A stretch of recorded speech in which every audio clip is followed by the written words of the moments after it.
इतनी जबरदस्त काट कि अगर ये आपके हाथ पर वार कर दे तो हाथ इस हालत में आ जाए। और इसका शरीर ऐसा है जैसे किसी हॉरर मूवी से निकला हो। ये कोई आम पालतू जानवर नहीं है।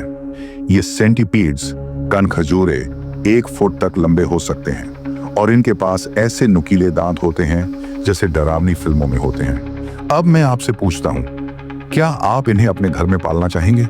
क्या ये एक जीता जागता डरावना सपना है या फिर सबसे अनोखा एक्सोटिक पालतू?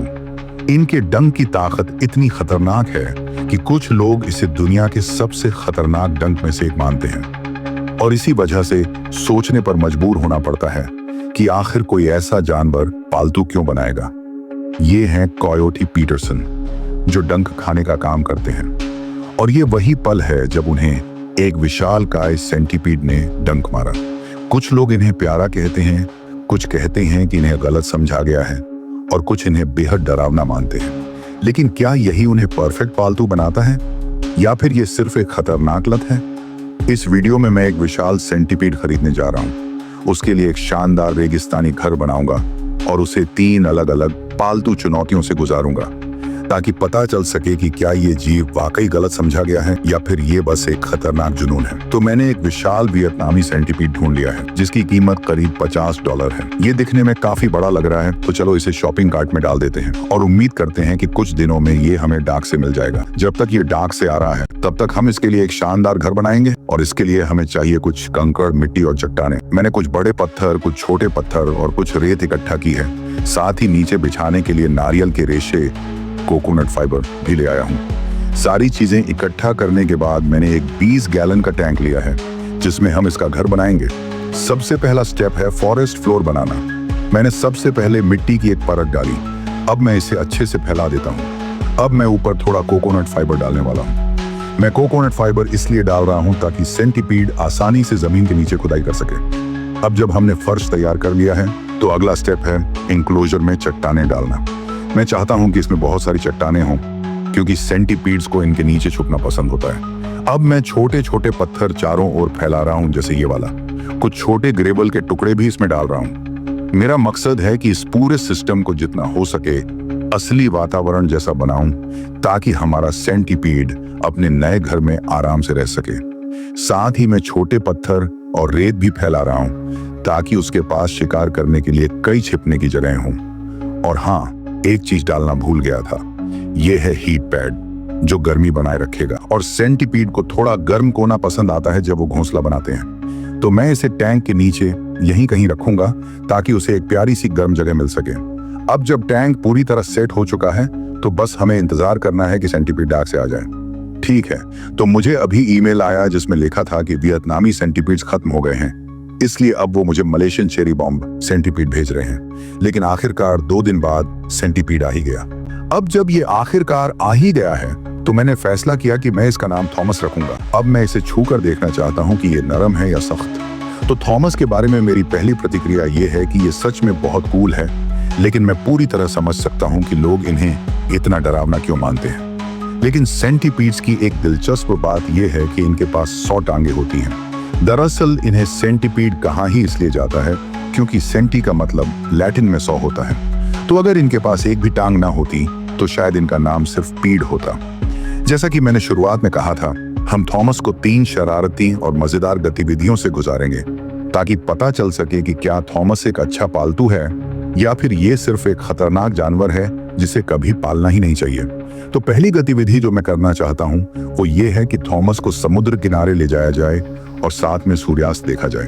पहले मुझे पता लगाना होगा कि वो कहाँ है। मैंने उसके लिए यात्रा के दौरान रखने के लिए एक छोटा सा अस्थायी इकोसिस्टम भी तैयार किया है। तो मैंने थॉमस को उसके छोटे कंटेनर में रखा और हम समुद्र की ओर निकल पड़े।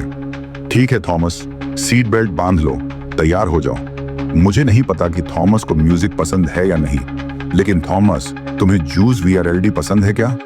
ठीक है, हम पहुंच गए हैं थॉमस। चलो दोस्तों, मुझे लगता है कि मैं पहला इंसान हूं जिसने अपने पालतू सेंटीपीड को समुद्र किनारे सूर्यास्त देखने लाया है। आमतौर पर मैं अपने पालतू कुत्ते को बीच पर लाता हूं, लेकिन सच कहूं तो ये अनुभव भी उतना ही अच्छा लग रहा है। अब मैं उसे पानी के पास ले जा रहा हूं ताकि वो थोड़ा घूम सके। आखिरकार मैंने बीच पर एक जगह चुनी और फिर उसे थोड़ी देर के लिए टहलने के लिए छोड़ दिया। हाँ, क्या सोचते हो थॉमस? तुम्हें कैसा लग रहा है? थॉमस अपने अनुभव का भरपूर मजा ले रहा था, जब तक कि एक कुत्ता हमारे पास नहीं आ गया। एक कुत्ता? थॉमस बस एक खुश बच्चा था, लेकिन अगर मुझे इस अनुभव को रेट करना हो तो मैं इसे 10 में से 9 जरूर दूंगा। दूसरी एक्टिविटी में हम थॉमस को खाना खिलाएंगे और ये भी दिखाएंगे कि वो शिकार कैसे करता है। लेकिन इस वीडियो के बाद वाले हिस्से में मैं कोशिश करूंगा कि मैं थॉमस को अपने हाथ में पकड़ सकूं। तो मैंने थॉमस को ढूंढ निकाला।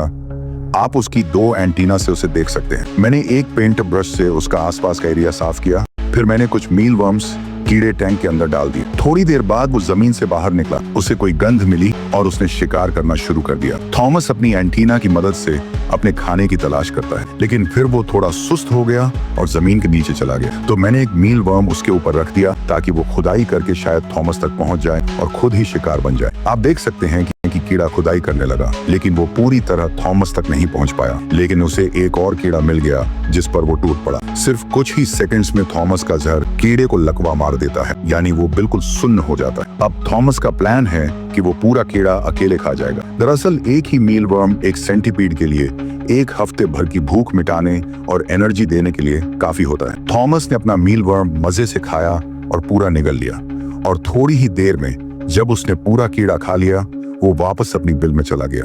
अब तीसरी एक्टिविटी की बारी है, और ये सबसे डरावनी है, जिसमें मैं खुद थॉमस को पकड़ने की कोशिश करूंगा। फिलहाल थॉमस उसके ट्रांसपोर्टेशन कंटेनर में है। मैं जानता हूं कि कुछ लोग सेंटीपीड को अपने चेहरे पर भी रखते हैं, लेकिन ओह माय गॉड भाई, ये तो बिल्कुल नहीं। और मैं नहीं चाहता कि ये मुझे काटे, क्योंकि अगर ऐसा हुआ तो मेरा हाथ ऐसी हालत में आ जाएगा। दोस्तों, अगर इसने मुझे काट लिया अभी तो मेरी तो शामत आ जाएगी। Oh my God. लेकिन हैरानी की बात यह है कि थॉमस बहुत अच्छा निकला। वो सच में बहुत कूल लगता है। सच बताऊं तो मुझे लगा था कि वो मुझे काटेगा, लेकिन वो तो बहुत ही शांत और दोस्ताना निकला। और अब आखिरकार उस सवाल का जवाब देने का समय आ गया है, क्या सेंटीपीड एक अच्छा पालतू हो सकता है या नहीं? दरअसल ये इस बात पर निर्भर करता है कि आप किस तरह के इंसान हैं। हो सकता है आपको कीड़े मकोड़ों से डर लगता हो, या फिर हो सकता है कि आप उनसे पूरी तरह मोहित हों और उन्हें पालतू बनाना चाहें। लेकिन कुल मिलाकर मैं मानता हूं कि मैंने सेंटीपीड को एक पालतू जानवर के तौर पर कम आंका था। जो बात सबसे ज्यादा ध्यान खींचती है वो है उसका शरीर और उसका चलने का अंदाज। मैं साथ ही 1 लाख फॉलोअर्स तक पहुंचने की कोशिश कर रहा हूं। तो अगर आपको ये पसंद आया हो तो सब्सक्राइब जरूर करें और कमेंट में बताएं कि क्या आपको लगता है कि थॉमस को एक गर्लफ्रेंड मिलनी चाहिए।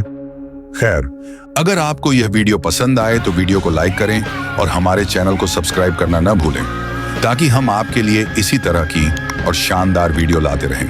धन्यवाद।